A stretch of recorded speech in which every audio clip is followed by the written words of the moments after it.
Hello guys, मैं फिर से आ गया हूँ आपके लिए एक वीडियो लेके। देखो, जैसे अब बज रहे हैं पूरे 8। मैं 10 मिनट की ये वीडियो बनाऊंगा और इस वीडियो में आपका एक क्वेश्चन कल का पक्का ही पक्का आएगा। तो इसको थोड़ा अच्छे से देखना भाई, क्योंकि देखो ये पेपर में आना ही आना है। तो इसको बिल्कुल माइंड में सेट कर लो। क्वेश्चन है मॉनेटरी पॉलिसी। क्या है? Monetary policy. तो मॉनेटरी पॉलिसी क्या होती है, कैसे बनी, किनने बनाई, सब बिल्कुल अच्छे से डिस्कस करेंगे इसके बारे में हम, बहुत ही प्योरली। ठीक है, तो स्टार्ट करते हैं मॉनेटरी पॉलिसी के ऊपर। तो भाई पहला वर्ड आता है मॉनेटरी पॉलिसी। होती क्या है मॉनेटरी पॉलिसी? क्या होती है भाई? मॉनेटरी पॉलिसी बनाई गई थी देश के अंदर एक्सिस डिमांड डेफिसिट डिमांड को कंट्रोल करने के लिए।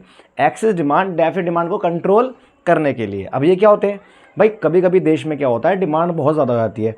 कभी कभी देश में क्या होता है, डिमांड बहुत कम होती है। तो उसको कंट्रोल कैसे किया जाए? उसे कंट्रोल करने के लिए आगे आया आरबीआई। कौन आया?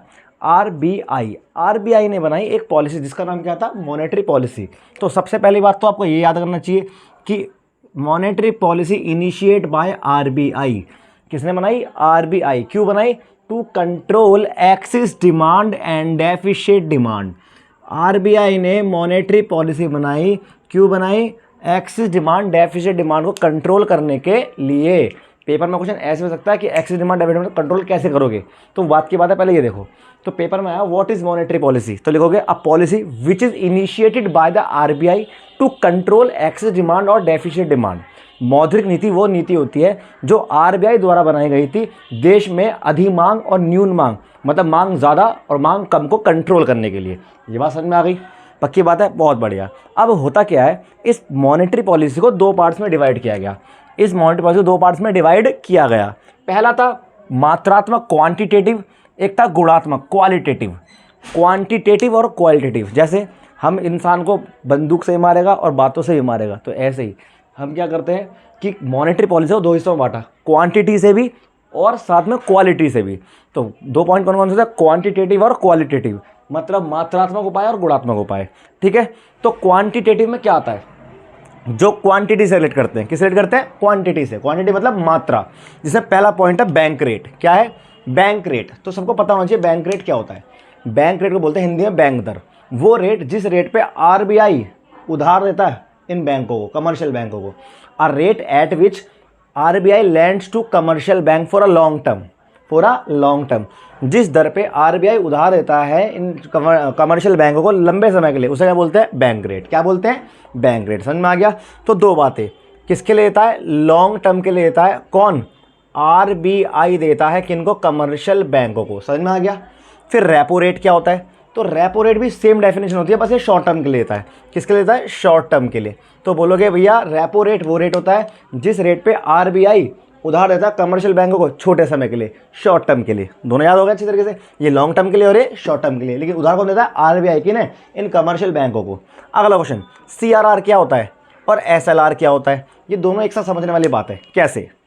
सीआरआर और एसएलआर का मतलब क्या होता है? देखो, मैंने बैंक में 10,000 रुपये जमा करा है, पहली बार अकाउंट खुलवाया 10,000 रुपये से, एचडीएफसी किसी प्राइवेट बैंक में खुलवा दिया 10,000 रुपये से।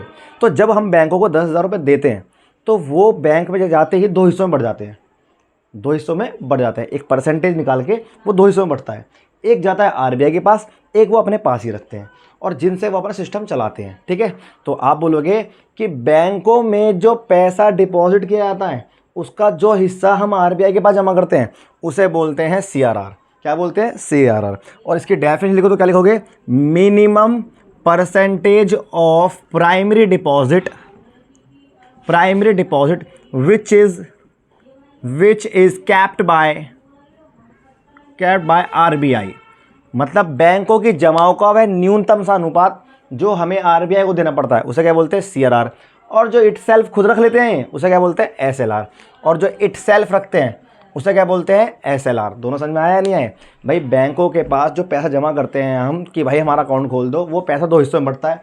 एक जाता है आरबीआई के पास और एक रखते हैं बैंक खुद अपने पास, जिन्होंने खाता खोला है। तो जिन्होंने खाता खोला है अपने पास वो रख रहे हैं, तो वो कौन सा? एसएलआर पे। सैचुरी, STATUORY, स्टैचुरी लिक्विडिटी रेशियो और कैश रिजर्व रेशियो। सी से कैश, आर से रिजर्व, आर से रेशियो। ये समझ में आया? कोई दिक्कत तो नहीं है? हिंदी वाले इसे सीआरआर और एसएलआर लिख सकते हैं। बताऊँ तो नकारात्मक अनुपात। आगे आ जाओ, open market operation. Open market operation क्या होता है भाई? ओपन मतलब खुला, मार्केट मतलब बाजार, ऑपरेशन मतलब क्रियाएं। तो जब कभी आरबीआई देखता भी लोगों में बड़ा पैसा है यार, तो वो क्या करता है, अपनी दिमाग लगाता है और गवर्नमेंट की सिक्योरिटी को, आरबीआई गवर्नमेंट की सिक्योरिटी को बेचता है पब्लिक में और ख़रीदता है। पब्लिक मतलब बहुत बड़ी बड़ी कंपनियाँ, ठीक है।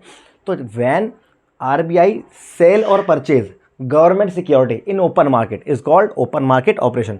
जब आरबीआई खुले बाजार में सरकार की संपत्तियों को खरीदता और बेचता है, इसे बोलते हैं open market operation. When RBI sale और purchase of government security in open market is known as open market operation. ये बात समझ में आया नहीं आया? क्लियर? ये सारे पॉइंट क्लियर हो गए, इन्हें याद कर लेना, पेपर में आएगी कल ये। फिर आ जाओ मार्जिन रिक्वायरमेंट क्या होता है। भाई मार्जिन रिक्वायरमेंट बोलते हैं हिंदी में सीमांत अनिवार्यता। क्या बोलते हैं? सीमांत अनिवार्यता। मतलब भाई लोन लिया 10 लाख का, कितने का लोन लिया? 10 लाख का, और गिरवी रख रहे हो 15 लाख की चीज़, तो कितना अंतर आ रहा है इसके बीच में? 5 लाख का। तो ये होता है मार्जिन रिक्वायरमेंट।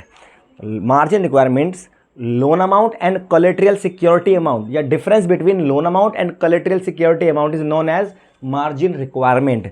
लिया गया लोन और जमानत में जो रखी वस्तु, इनके बीच के अंतर को बोलते हैं मार्जिन रिक्वायरमेंट। क्या बोलते हैं? Margin requirement. अब एक बात बताओ, मेरे बैंक ने आरबीआई ने बोला भाई लोन नहीं देना किसी को, तो हम क्या करेंगे? इस रिक्वायरमेंट को बड़ा कर देंगे ताकि लोग देख के लोन ना ले। और जब मेरी सरकार ने बोला क्या भाई पब्लिक को लोन दो, तो इस रिक्वायरमेंट को कम कर देंगे कि भाई साहब आओ 10 लाख का लोन लेने के लिए सिर्फ तुम 11 लाख की चीज़ रख दो, लोन ले जाओ। पक्की बात है? तो समझ में आया कैसे यूज़ करती है? मॉरल शोषण। When RBI pressurise to commercial bank, when RBI pressurise to commercial bank in which condition borrowing increase और डिक्रीज नोन एज मॉरल शोषण। जब आरबीआई दबाव बनाता है बैंकों पे कि जब हम कहें ना तब लोन दो, जब हम मना कर तो लोन मत दो। समझ में आया? इसे बोलते हैं मॉरल शोषण। अब एक बात बताओ, इनसे कंट्रोल कैसे होता है? तो भाई एक बार यहाँ याद रख लो बस, ये सारे कंट्रोल कैसे होते हैं? स्टार्टिंग के ये सारे, जब देश के अंदर महंगाई होगी तो रेट बढ़ा देंगे, जब देश के अंदर मंदी होगी तो रेट घटा देंगे। In case of inflation rate बढ़ा दो, in case of deflation rate घटा दो। ये कॉन्सेप्ट समझ में आया नहीं आया? देश में आया, जब देश में डिमांड ज़्यादा हो रही है तो ऐसे कंट्रोल कैसे करोगे? सारे रेट बढ़ा देंगे। जब देश में महंगाई डिमांड नहीं हो रही, कम हो रही डिमांड, तो इन सबको भी घटा देंगे। समझ में आया नहीं आया?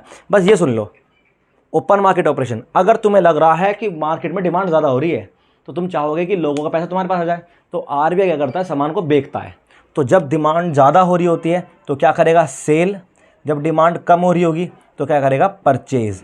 ये है पूरा मॉनेटरी पॉलिसी। मात्र 6-7 मिनट में इसके उस्ताद बन जाओगे अगर आपने वीडियो प्रॉपर तरीके से देख ली।